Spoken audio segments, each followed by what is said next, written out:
Dallas Cowboys Executive Vice President Stephen Jones recently made it clear that the team won't be actively pursuing in-season trades, despite facing key injuries and some early struggles in their 2024 campaign.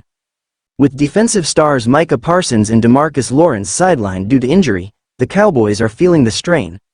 Parsons, a versatile linebacker and one of the NFL's premier defensive players, is expected to miss at least one game, while Lawrence, a cornerstone defensive end, is likely headed to injured reserve and could be out for up to 8 weeks.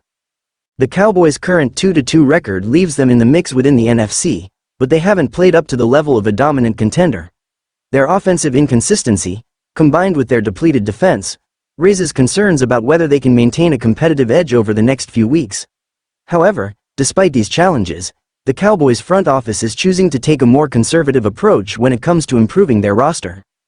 In an interview with K&C Masterpiece on 105.3 The Fan, Jones stated that the Cowboys would be keeping their lines of communication open around the league but emphasized that they won't be the ones initiating trade discussions. "I don't know, this time of year, that anyone's willing to trade their best players," Jones said, acknowledging the reality of trying to strike deals when other teams are still competing for postseason berths.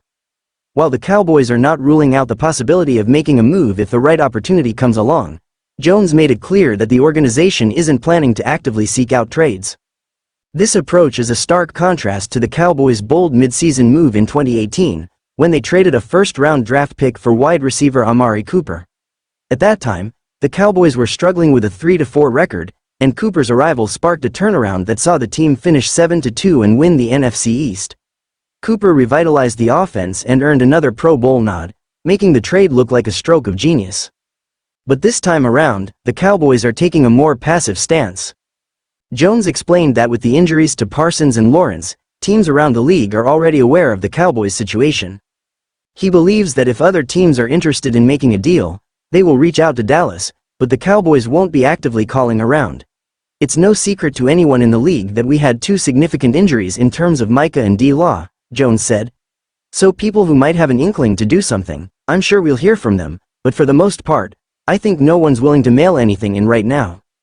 The Cowboys face a daunting stretch of games over the next 8 weeks, with 7 of their opponents having a combined record of 17-10 as of this writing. 5 of those teams made the playoffs last season, so it's clear that Dallas will need to play at a high level to remain competitive. However, without major upgrades to their roster, particularly at positions like wide receiver and running back where they've struggled, it's uncertain how the Cowboys will fare against this tough slate of opponents. While the Cowboys might have needs on both sides of the ball, Jones's comments suggest that the front office is content to play the waiting game, hoping that they can hang around the rim of the playoff race without making any drastic moves. They seem more focused on maintaining flexibility for future drafts rather than giving up valuable picks for short-term fixes. This approach leaves some fans and analysts questioning whether the Cowboys are doing enough to maximize their chances of success this season, especially in the highly competitive NFC. As the Cowboys prepare for their upcoming games without their 2 best defensive players, it remains to be seen whether this conservative strategy will pay off. The team is banking on the hope that their current roster can weather the storm and that any opportunities for improvement will come to them, rather than actively pursuing ways to bolster their squad mid-season. With no major trade moves expected, the Cowboys will have to rely on internal improvements and player development to stay in contention during this critical part of the season.